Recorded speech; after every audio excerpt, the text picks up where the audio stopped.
82쪽 빨리 펴도록 합니다. 그래, 82쪽 빨리 펴도록 해라. 네, 감사합니다. 끝인데? 끝이다. 저기 있잖아, 저기. 옛날 생각했어. 운전하러 끝난다. 아니요, 오늘하고 1시간 더 있습니다. 아, 안 돼. 자, 오늘은 네. 전력학 제1법칙에 대한 문제 2개 풀어보고, 그다음 연력학 제2법칙과 열기관에 대해서 얘기를 할까 합니다. 연력학 제2법칙 같은 경우에는 그 물리원에서 다루고 있는 내용보다는 조금만 더 자세하게 얘기해 주도록 하겠습니다. 좀 중요한 부분인데 그 중요도에 비해서 좀 고등학교 과정에서 자세하게 다루지 않는 경향이 좀 있어가지고 조금만 더 얘기를 하도록 하겠습니다. 우선 연력학 제1법칙과 관련된 문제부터 보도록 하죠.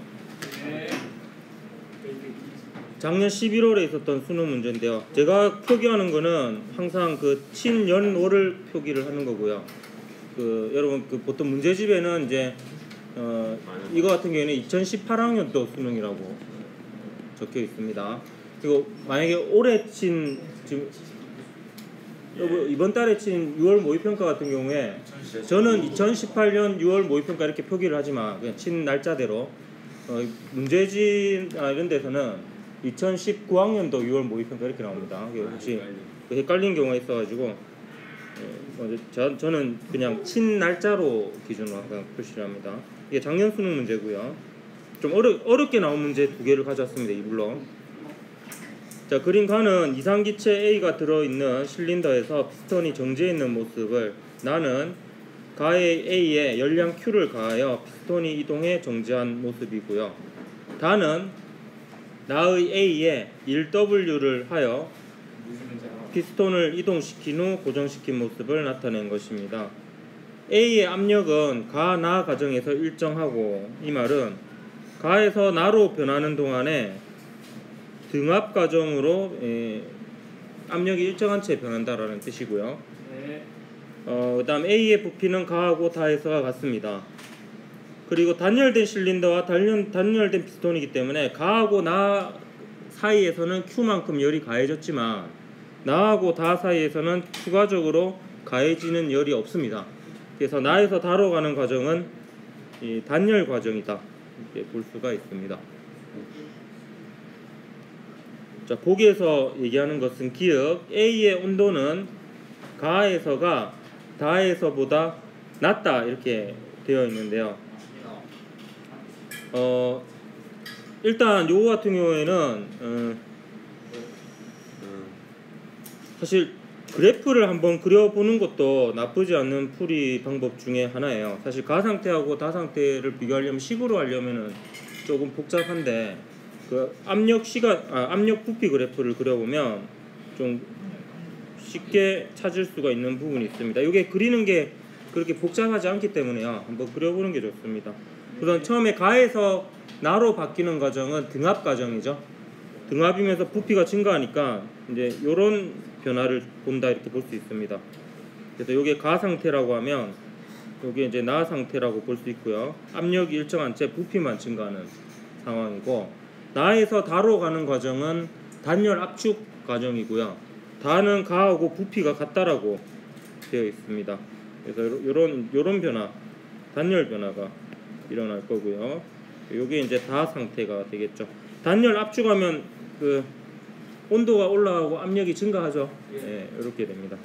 그래서 가 상태하고 다 상태를 비교해 보면요, 각각 상태에서 PV = nRT라는 식이 적용이 될 거 아니야, 그지? 네. 근데 갇혀 있는 기체니까 요만큼은 일정하고요.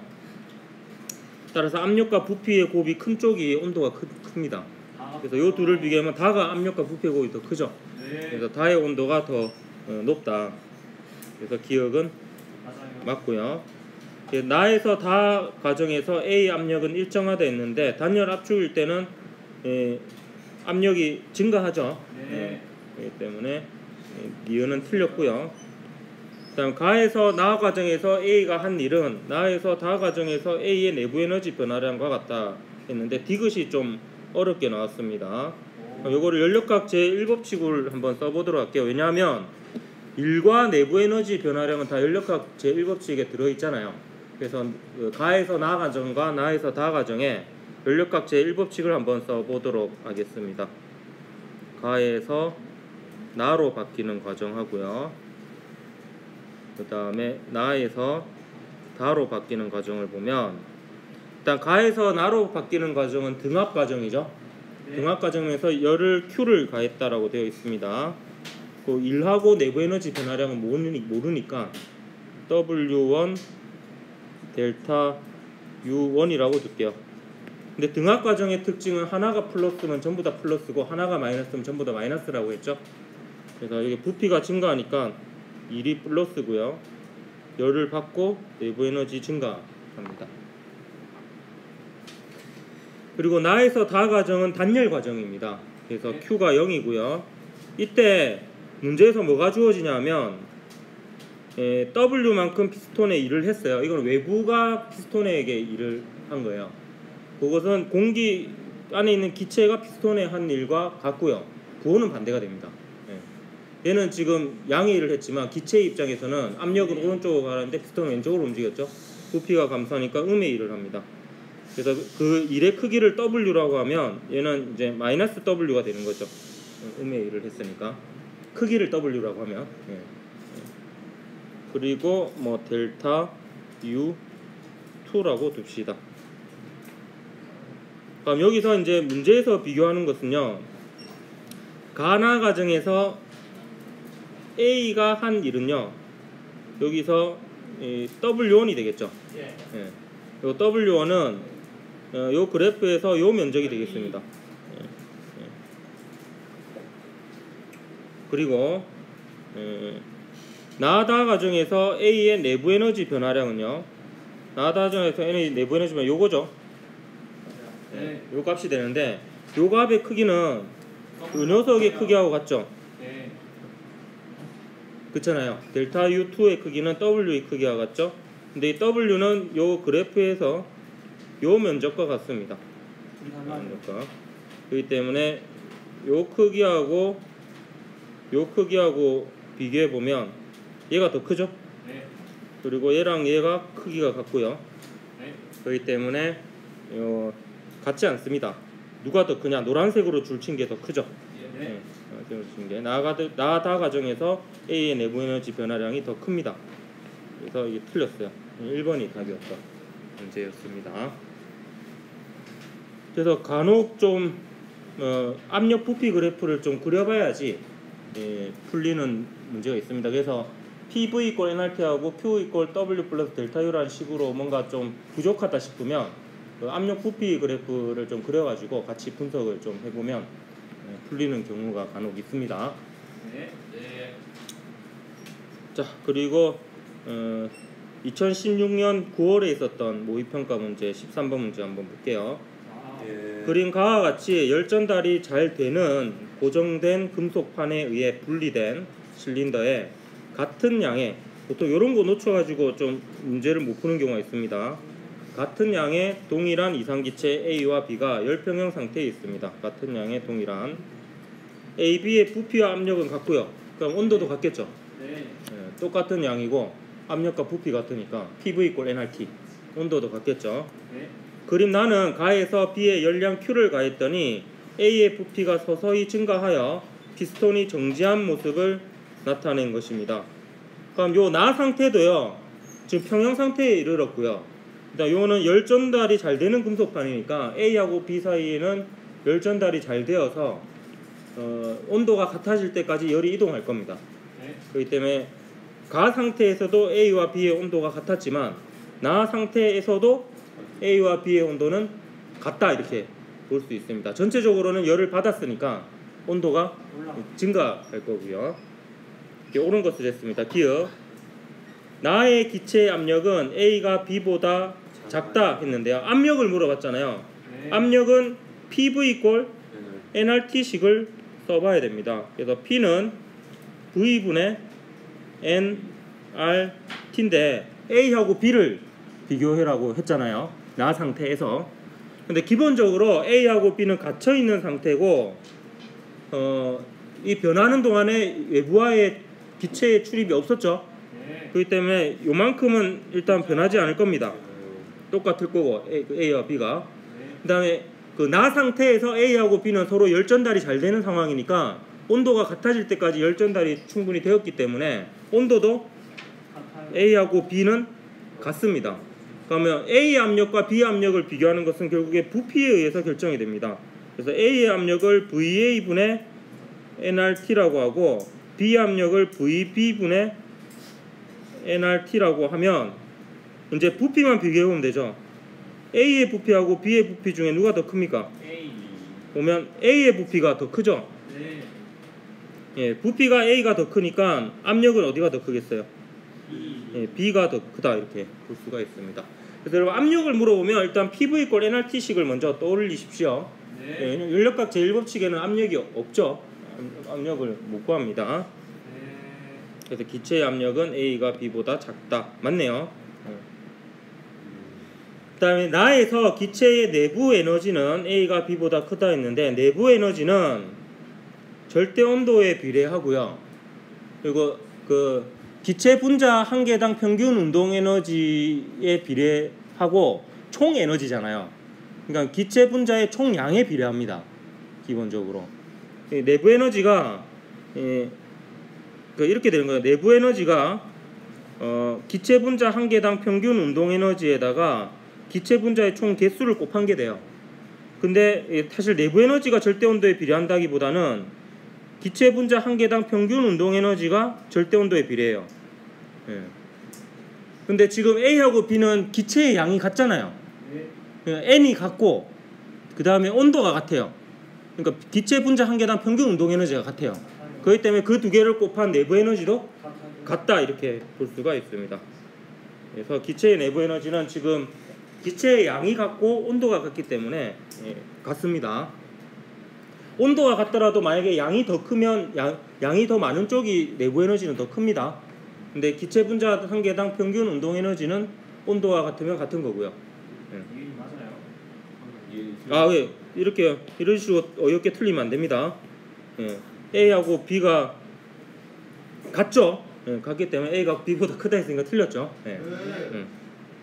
내가 같다 했지? 잠깐 졸았나 보다. 디귿도 좀 어렵게 물어보고 있는데 가에서 나로 되는 과정에서 A가 흡수한 열량이 2분의 Q보다 크다 했는데 요거는 이제 어떻게 계산을 할 수 있느냐? 지금 보면 A하고 B를 전체를 놓고 보면요, A, B 전체를 놓고 보면은 Q만큼 열을 받았죠. 네. A하고 B 전체로 보면 Q만큼 열을 받았어요. 그래서 Q는 A의 열량 변화량하고 B의 열량 변화량의 합과 같다 이렇게 얘기할 수 있겠습니까? A가 주고받은 열량이 있을 거 아니에요. 그리고 B가 주고받은 열량이 있겠죠. 이거 두 개를 다 합치면은 A, B 전체가 주고받은 열량이 되겠죠. 근데 A, B 전체로 놓고 보면 Q만큼 받았잖아. 맞아요. 그러니까 여기서 보면 B는요, B로 열을 가했잖아요. B 쪽으로 B의 열량 Q를 가했잖아. 네. 그럼 B는 Q만큼 받은 다음에 QA만큼 내놓은 거예요. 그러면 A는 이제 QA만큼 받는 거고. 그러면 이제 B가 주고받은 열량은 Q 빼기 QA 뭐 이런 식이 됩니다. 그럼 QB가 되잖아. 요 식에 보면은 네. Q 빼기 QA가 QB가 되죠. 이런 식으로 하면 전체적으로 맞아 떨어지죠. 네. 근데 여기서 물어본 것은 요 녀석의 크기가 이제 2분의 Q보다 크냐 작냐를 물어봤거든요. 그러니까 이걸 계산하기 위해서 저는 어떻게 했느냐, Q가 들어가는 식이 무엇이 있을까? 역학적 제1법칙 있잖아요. 연력각 제1법칙 있잖아요. 역학적 제1법칙이란다. 연력각 제1법칙. 연력각 제1법칙을 A에 대해서 하고 B에 대해서 각각 써보는 거예요. 그러면 A 같은 경우에는요, 지금 A는 단서를 한번 봅시다. A는 부피가 서서히 증가하여 피스톤이 정지한 모습이라고 했죠. 네. 그럼 얘는 열을 받기도 하고요, 부피가 증가하기도 하고 뭐 이런 상황이고요. 서서히 움직인다고 했으니까 확실하지는 않지만 그 등압 과정과 유사한 과정을 보면 된다 그랬죠. 이런 경우에는 열도 받고 그다음에 부피도 변하고 그다음 서서히 일어나고 이러면 등압 과정과 유사하게 보면 됩니다. 그럼 얘는 식이 QA 더하기 1이 얼마인지 모르니까 WA라고 쓸게요. 그리고 내부 에너지 변화를 델타 U A라고 두겠습니다. 그리고 부피가 증가하고 있으니까 얘는 열을 받는 거고 내부 에너지가 증가하는 겁니다. B의 경우에는 확실하게 등적 과정이죠. 부피가 변하지 않습니다. 그래서 얘는 1이 0이고요. 그 다음에 내부 에너지 변화가 있겠죠. 근데 요 두 개가 요 녀석하고 요 녀석이 같습니다. 왜 같으냐? 동일량의 동일한 기체고요. 처음 온도 같았고 나중 온도 같았어요. 그렇기 때문에 내부 에너지의 변화량이 같습니다. 변화량이. 그럼 얘가 플러스고 얘도 플러스겠죠. 네. 그러면 이제 요 녀석의 크기하고 요 녀석의 크기를 비교해 볼 수 있겠죠. 요 녀석의 크기는 요 초록색 가로한 거 끝이고요. 요 녀석의 크기는 초록색 가로한 거에다가 WA를 더한 겁니다. 그렇기 때문에 요 두 개를 비교해 보면은 QA가 더 크다 이렇게 볼 수 있는 거죠. 그러면 QA하고 QB를 더해서 Q인데요. QA가 QB보다 더 크다라는 것은 QA는 Q의 절반보다는 최소한 크다라는 것을 알 수가 있습니다. 그러니까 조금 어렵게 꼬아서 문제를 냈습니다. 반면에 QB는 이제 Q의 절반보다는 작겠죠. 그러면 합쳐서 Q고 QA가 QB보다 크다라는 조건이 똑같은 표현이 되는 거죠. 네. 그래서 우리가 구하고자 하는 이 QA가 결국에 최소한 2분의 Q보다는 크다라는 사실을 알 수가 있습니다. 그래서 디귿이 좀 만만치 않았던 문제였습니다. 이렇게 하고 이제 열기관에 대해서 연력학 제2법칙에 대해서 얘기를 할까 합니다. 이 부분은 간혹 문제가 나오는데요. 여러분이 이 부분이 이제 간혹 나오다 보니까 좀 소홀하게 봤다가 기본적인 공식 같은 거를 잊어버려 가지고 틀리는 경우가 종종 있습니다. 그래서 여러분이 이제 좀 잘 기억을 해 두도록 합니다. 일단 이 열기관의 에너지 흐름도를 표현을 한 건데요. 고열원, 저열원 열기관이 있습니다. 자동차 엔진이라고 생각을 하고요. 고열원은 뭐냐면 그 휘발유가 연소되는 부분이라고 보면 되겠습니다. 그래서 온도가 T온으로 일정하면서 열기관이 계속 순환 과정으로 계속 규칙적인 패턴을 반복하거든요. 그때 가장 이제 한 사이클을 갖다가 이제 한 순환 과정이라고 얘기를 하는데 그 한 순환 과정당 열기관으로 전달되는 열기관이 이제 외부로 고열원으로부터 흡수한 열량이 Q1이고요. 한 사이클 동안에 열기관이 한 일이 W고 한 사이클 동안에 열기관이 저열원으로 방출하는 열량이 Q2입니다. 이때 저열원은 뭐라고 생각하면 되냐면 자동차 엔진 주변에 있는 공기라고 생각을 하면 됩니다. 그 열원의 특징은 뭐냐면 열원의 특징은 열량을 주고 열량을 받거나 이렇게 해도 온도의 변화가 없다라고 가정을 합니다. 그 자동차가 여러분 뭐 한 대가 이렇게 지나간다고 해서 그 주변의 온도가 막 1도 올라가고 이러진 않잖아요. 그래서 열원은 굉장히 커서 혹은 특정 이유가 있어가지고 온도가 안 변한다고 생각하면 됩니다. 고열원 중에 대표적인 게 끓는 물이거든요. 그러니까 끓는 물은 100도씨가 유지되잖아요. 네. 열을 계속 공급을 하더라도 그런 것들이 이제 열원이 되겠습니다. 고열원은 온도가 T온이고 저열원은 온도가 T2고요. 고열원이 저열원보다 온도가 더 높으니까 열이 전체적으로 온도가 높은 쪽에서 낮은 쪽으로 흐릅니다. 그리고 100만큼 열기관에 전달되고 70만큼 저열원으로 빠져나간다면 열기관이 한 사이클 동안 한 일은 30이 되는 거예요. 근데 방금 한 얘기를요 연력학 제1법칙으로 정확하게 한번 설명을 해보려고 합니다. Q는 W 플러스 델타 U로 설명을 해보려고 하는데 요거 의외로 정확하게 설명하는 것을 잘 모르는 아이들이 굉장히 많아요. 일단 순환과정이라는 걸 한번 생각을 해보면 어떤 상태 1에서 상태 2로 바뀌었다가 상태 3으로 바뀌었다가 상태 4로 바뀌었다가 상태 1로 돌아오는 거예요. 요런 것이 이제 순환과정이에요. 그럼 한 순환 과정이 이루어지고 나면 다시 원래 상태로 돌아오는 거지. 그러면 특정 상태의 압력과 부피와 온도 사이의 관계식이 PV = nRT잖아요. 그러니까 원래 상태로 돌아왔다는 거는 압력도 원래 상태, 부피도 원래 상태, 온도도 원래 상태로 돌아온 거예요. 그럼 한 순환 과정 동안에 내부 에너지의 변화는 없어요. 0이라고 볼 수 있습니다. 한 순환 과정 동안에 내부 에너지 변화는 없습니다.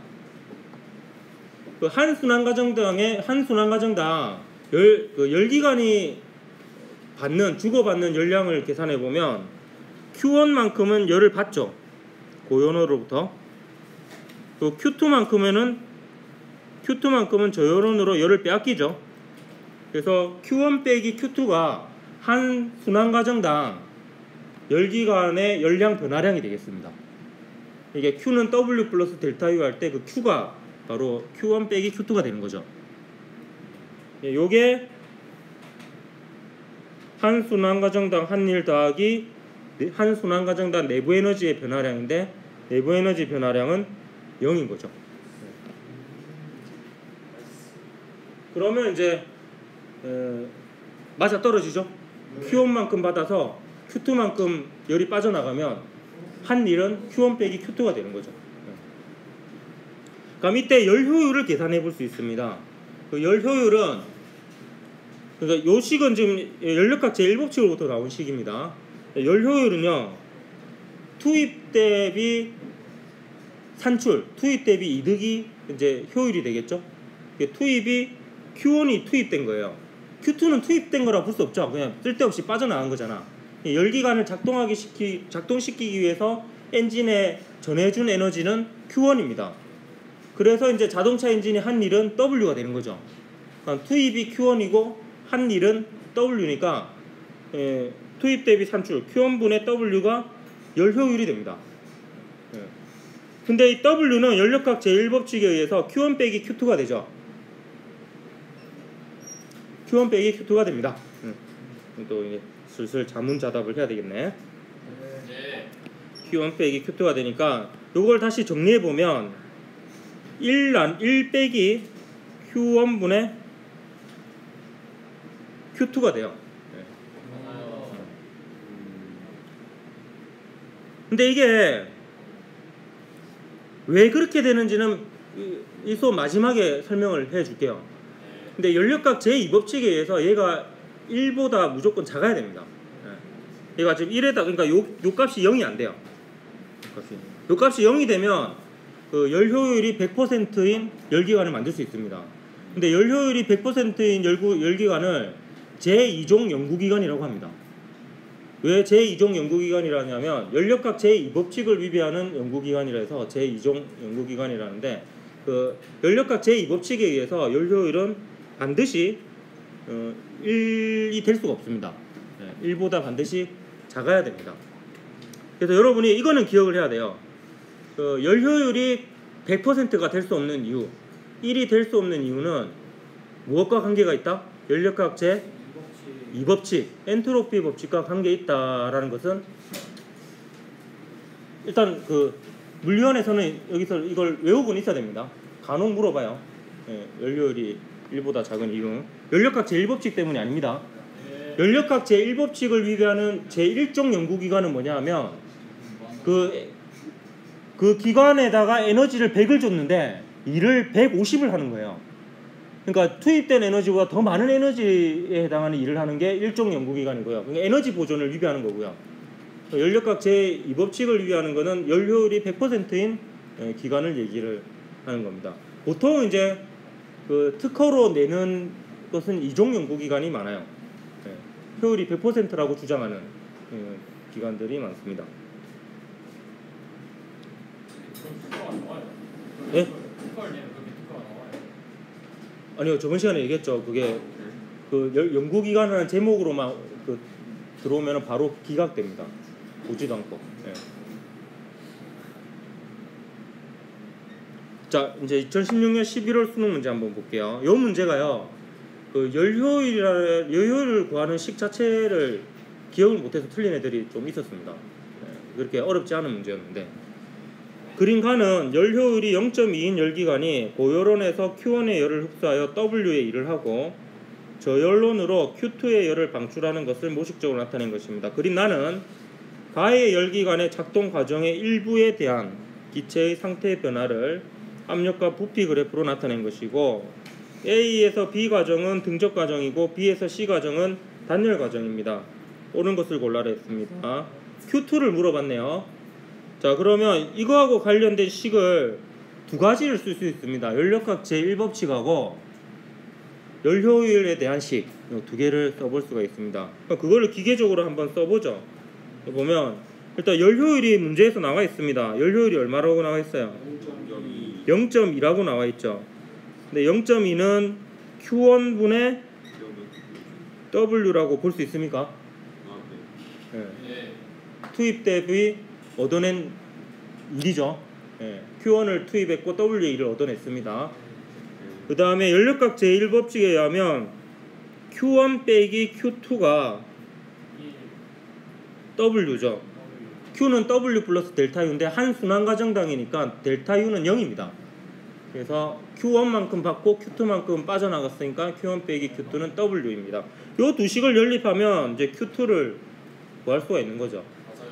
그럼 요 위의 식에서 Q1에 대해서 정리를 하면 Q1은 얼마가 됩니까? 5W가 되죠. 이 5W를 이제 여기다 집어넣으면 되죠. 그러면 Q2는 4W라는 것을 알 수가 있습니다. 그래서 공식만 기억을 했다면 뭐 크게 어렵지 않게 기억을 풀 수가 있었고요. 그 다음에 A에서 B로 되는 과정에서 기체는 열을 흡수한다 라고 되어 있는데, A에서 B 과정은 등적 과정이죠. 그럼 열을 흡수하는지 흡수 안 하는지를 보려면, 방출하는지 보려면 Q에 대한 식을 써야 되고 연력학 제1법칙이 있겠죠. 그럼 등적 과정에 대해서 연력학 제1법칙을 쓰면 Q는 0 더하기 델타 U가 될 거고요. 여기서 A에서 B로 가는 과정을 보면 압력과 부피의 곱이 증가했죠. 그럼 PV 꼴 nRT니까 T가 증가하겠죠. 그럼 내부 에너지가 증가하겠지. 그럼 델타 U가 플러스니까 Q도 플러스가 되어서 월급을 받는 거예요. 열을 받는 거죠. 기체가 열을 흡수하는 겁니다. 그래서 니은도 맞고요. 일단 맞고요. 맞아요. 그 다음 디귿 봅시다. BC 과정에서 기체가 한 일은 BC 과정에서 기체의 내부 에너지 감소량과 같다 했는데, BC 과정을 보니까 단열 과정입니다. 지금 요거는 잠시만요. 요거는 지금 AB 과정을 쓴 거고요. BC 과정에 대해서 연력학 제1법칙을 다시 써볼게요. BC 과정. BC 과정은 단열 과정이니까 Q가 0이죠.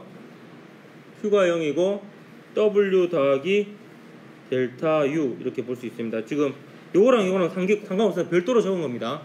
예. 그럼 여기서 이제 요 디귿은 A, BC 과정에서 기체가 한 일은 BC 과정에서 기체가 한 일은 바로 요 W를 나타낸 거죠. 네. W를 나타낸 거고, 그 다음에 요 BC 과정에서 기체의 내부 에너지의 감소량은 요 델타 U의 크기를 나타낸 겁니다. 네, 델타 U의 크기를. 그럼 결국에 요 W하고 델타 U의 크기를 비교한 건데, 요 W는 양수잖아요. 요 델타 U는 감소량은 감소한 크기거든요. 그러니까 이 두 개의 크기가 같다 이 말이죠. 절대값이. 네. 맞죠? 네. 두 개 더한 게 0이니까. 그래서 기니 D가 모두 맞아서 5번이 답이었던 문제였습니다. 그래서 하는데 그 연력학 제2법칙에 대해서 엔트로피에 대해서 조금 얘기를 할까 합니다.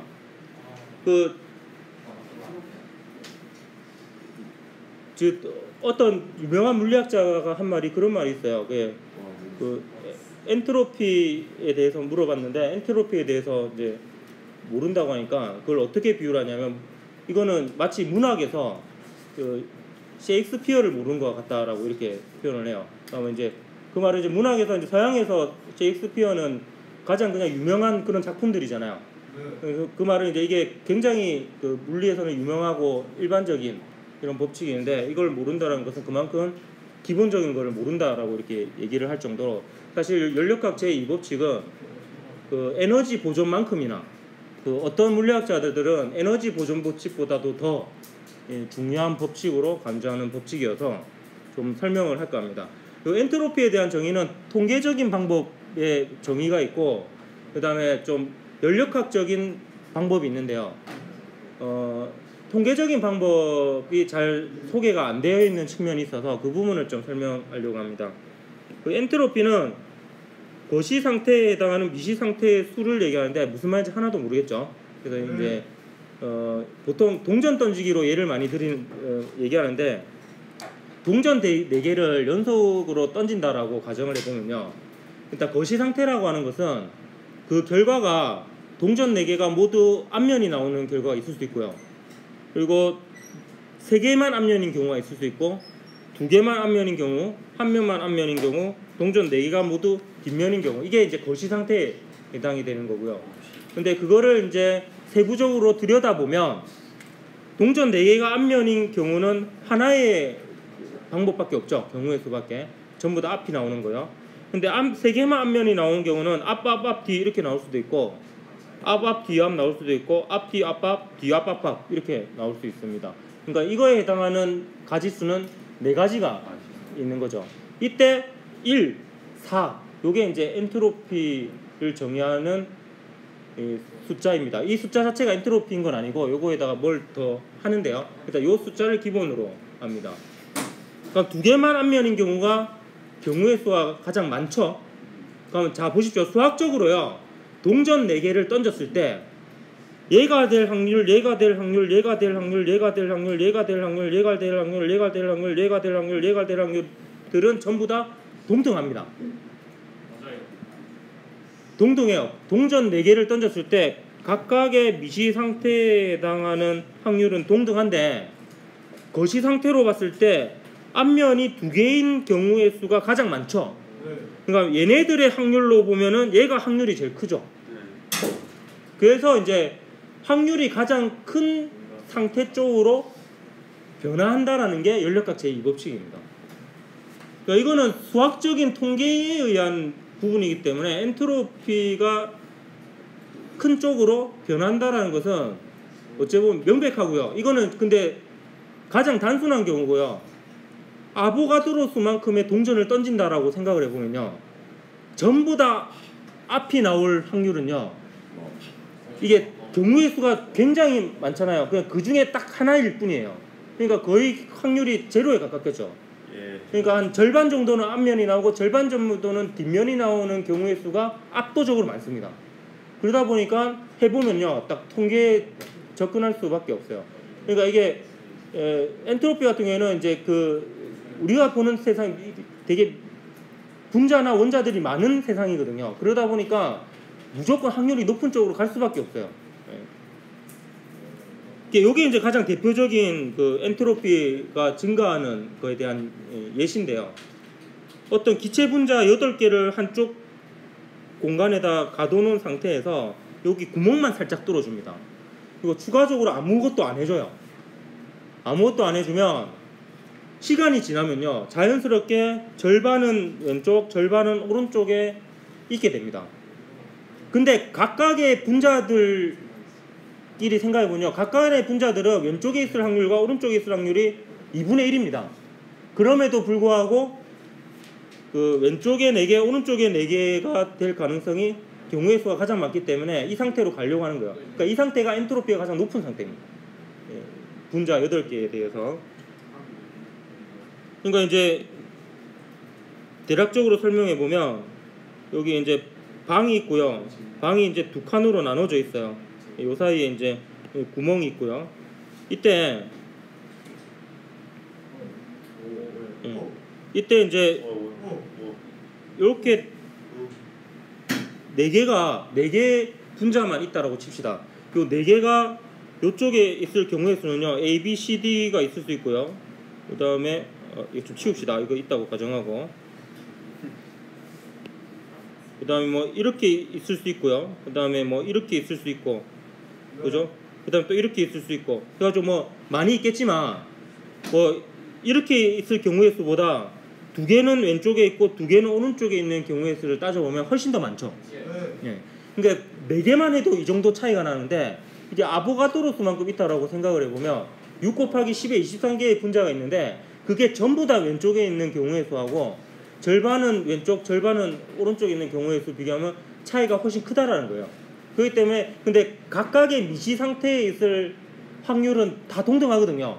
근데 절반 왼쪽 절반 오른쪽에 있을 경우의 수가 훨씬 많으니까 이제 자연은 가만히 놔두면은 그 확률이 높은 엔트로피가 높은 상태로 이제 간다라는 게 엔트로피 법칙입니다. 그래서 엔트로피 법칙의 대표적인 예가 잉크방울 문제인데요. 잉크방울을 이렇게 떨어뜨렸을 때 잉크방울 안에는 아보가드로수 수준의 분자들이 있을 거 아니에요. 그 분자가 이렇게 좁은 영역에 있을 경우의 수보다 이 비커 전체에 고르게 분포했을 할 경우의 수가 훨씬 더 많으니까 자연스럽게 그냥 놔두면은 아무것도 에너지를 가해주거나 뭔가 일을 하지 않아도 이 상태로 간다라는 거예요. 왜냐하면 이 상태가 경우의 수가 가장 많은 엔트로피가 가장 큰 상태니까. 그래서 자연은 이제 엔트로피가 증가하는 방향으로 이렇게 변화한다라는 게 연력학 제2 법칙이 됩니다. 그래서 이제 제가 우스갯소리로 하는 농담 중에 하나가 여러분 방이 보통 어질러져 있잖아요. 어질러져 있는 게 엔트로피가 큰 상태로서 매우 자연스러운 상태입니다. 그래서 어머니가 뭐라 하시면은 이제 그렇게 설명을 하면 되죠. 이게 책이 책꽂이에 정확하게 꽂혀 있고, 그 다음에 베개가 침대 머리맡에 있고, 그 다음에 이불이 침대 위에 가지런하게 있고, 그 책상 의자가 책상 밑에 있을 경우의 수는 얼마 안 되는 거죠. 몇 가지 안 됩니다. 하지만 각각의 물건들이 서로 다른 장소에 있을 경우의 수는 훨씬 많으니까 그 상태가 있을 확률이 더 높고 자연스러운 상태인 거예요. 근데 이게 엔트로피가 증가하는 쪽이니까 내가 아무렇게나 신경 안 쓰고 특별히 의도적으로 하지 않으면 어지러워지는 게 당연한 결과입니다. 당연한 결과이고, 근데 오히려 그걸 정돈하는 것 자체가 엔트로피, 우주적으로 보면 엔트로피가 증가하는 일이에요. 왜냐하면 내가 에너지를 쓰잖아요. 에너지를 쓰면 그 에너지 형태가 최종적으로 열에너지로 바뀌게 되고요. 그 열에너지로 바뀌게 되면 그게 열에너지 자체가 엔트로피가 높은 상태입니다. 그러면서 이제 점점 이제 그 엔트로피가 커지게 되면 이제 쓸모 있는 에너지 형태가 쓸모 없는 에너지 형태로 바뀌게 됩니다. 연력학 제2 법칙이 굉장히 우주의 종말을 예견하는 법칙입니다. 연력학 제1 법칙은 우주 전체 에너지가 보존된다라는 법칙이라고 하면 좀 희망적이잖아요. 근데 연력학 제2 법칙은 이제 에너지의 형태가 점점 열에너지 형태로 바뀐다라는 거예요. 그 말은 이제 이렇게 쓸 수 있는 유용한 에너지 상태에서 쓸 수 없는 에너지 상태로 바뀌니까 그렇게 되면 이제 점점 어찌 보면 사용할 수 없는 에너지가 고갈된다는 것은 실질적으로는 에너지가 고갈된다 이렇게 볼 수가 있습니다.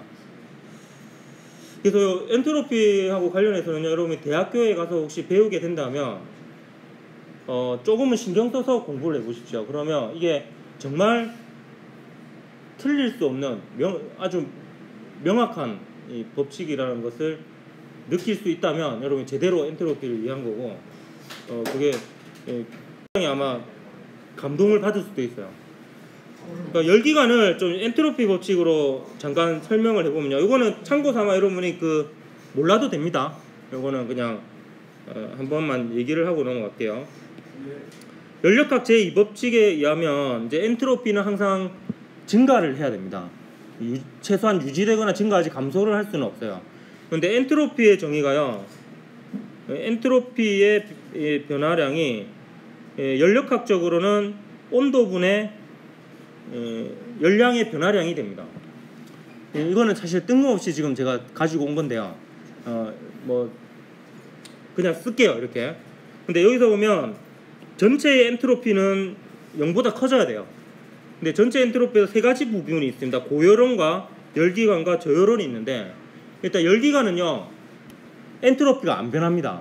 왜냐하면 순환 과정이기 때문에 다시 원래 상태로 돌아와요. 다시 원래 상태로 돌아온다는 것은 모든 물리량이 똑같아지는 거기 때문에 다시 원래 상태로 아무런 변화가 없는 겁니다. 그렇기 때문에 열기관은 엔트로피 변화가 없고, 고열원과 저열원이 엔트로피가 변합니다.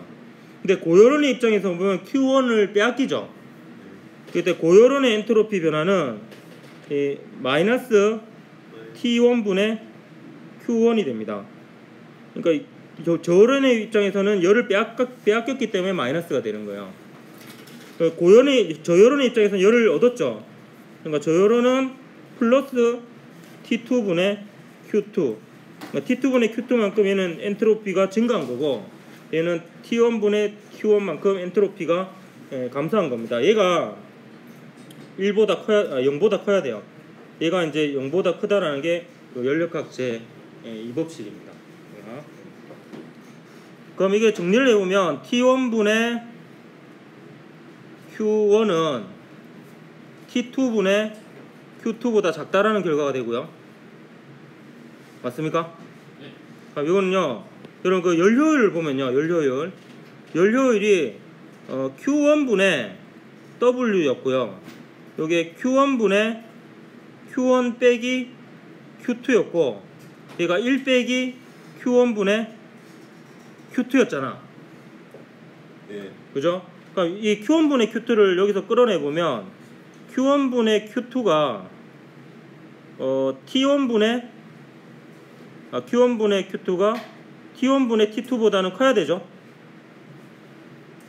그죠? 그럼 얘가 어떤 식으로 세울 수 있냐면, 얘는 1 빼기 T1분의 T2보다는 거꾸로 적었네. 작아야 됩니다.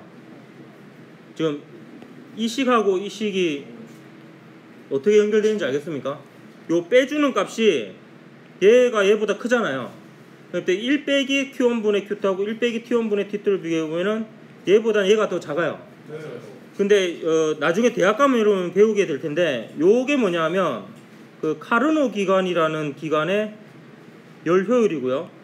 요게 이제 고열원이 T1이고 저열원이 T2일 때 있을 수 있는 열기관의 최대 효율입니다. 가장 이상적인 기관의 열 효율이에요. 그거보다도 이제 일반적인 열기관의 열 효율이 더 작고요. 그럼 얘가 이제 이상적인 열기관의 열 효율이 100%가 되려면 두 가지 방법이 있습니다. 고열원의 온도가 무한대이거나 저열원의 온도가 0켈빈으로 유지될 수 있으면 돼요. 근데 그거 자체가 불가능하기 때문에 카르노 기관, 이상적인 열기관조차도 열 효율이 1보다 작고요. 연력학 제2법칙에 의해서 이 이상적인 열기관보다는 또 일반적인 열기관의 열 효율이 더 작습니다. 그래서 결과적으로 열기관의 열 효율은 1보다 작다, 이런 결과가 나옵니다. 그래서 이 부분은 사실 여러분이 나중에 일반 물리에서 배우게 되는 부분이긴 한데 잘 이해 못하고 그냥 대충 외우고 넘어가서 문제를 푸는 경우가 있는데, 이것도 연력학 제2법칙으로 좀 정확하게 이해를 해두기를 권장하는데, 내신이나 수능에서는 필요 없습니다. 이거는 다 까먹어도 여러분 그래도 열기관의 열 효율이 1보다 작다라는 것은 뭐하고 관계있다? 연력학 제2법칙과 관련이 있다. 그걸로 설명을 할 수 있다 정도는 여러분 기억을 하고요. 정말 나중에 대학교 가서 연력학 제2법칙 배우거든 제대로 공부해가지고 한번 이해해 보십시오. 그러면 재밌습니다 정말. 그게 수학하고 딱 통계하고 딱 맞아 떨어지거든요. 그러면 정규 분포에 대한 이해도 좀 여러분 더 할 수 있을 거고요. 좀 많은 것을 하여튼 느낌이 올 거예요. 저는 굉장히 재밌게 공부를 했었거든요. 엔트로피 공부할 때. 그렇게 보도록 합니다. 다음 시간에 이제 마지막으로 물체와 열의 이동, 그리고 전기 에너지의 이용 같이 보도록 하겠습니다. 수고했습니다.